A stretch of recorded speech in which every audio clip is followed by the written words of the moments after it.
The White Pole Road brought its fair share of historical figures through Dexter, from the famous to the infamous. Those stories and more are available at the Dexter Museum. Dexter has a lot of history.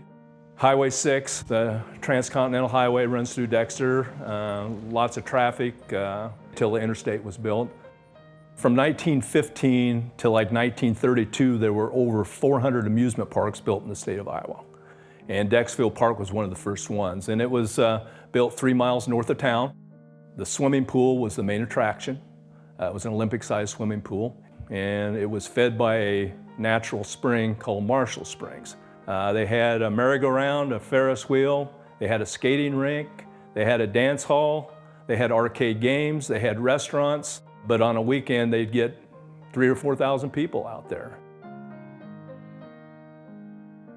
It's always exciting when you have a president of the United States visit your town. Harry S. Truman, he was running for re-election, made Dexter one of his stops because of the national plowing match that was taking place north of town. Around 100,000 people, we think, showed up that day to listen to him give a 29-minute speech. Kind of jump-started his campaign, and he went on to score an amazing upset in the election.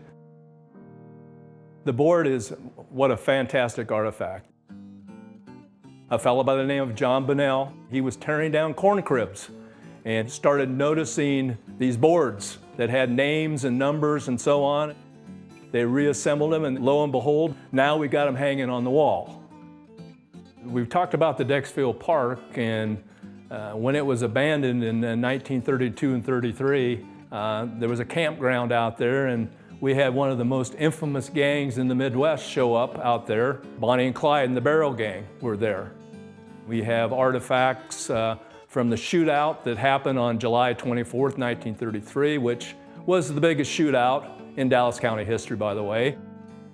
There was a posse of probably between 50 and 75 people that went out there at 5:45 in the morning and confronted the Barrel.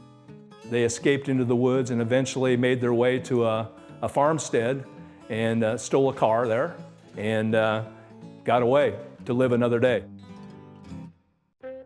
Lots and lots of people are interested in Bonnie and Clyde.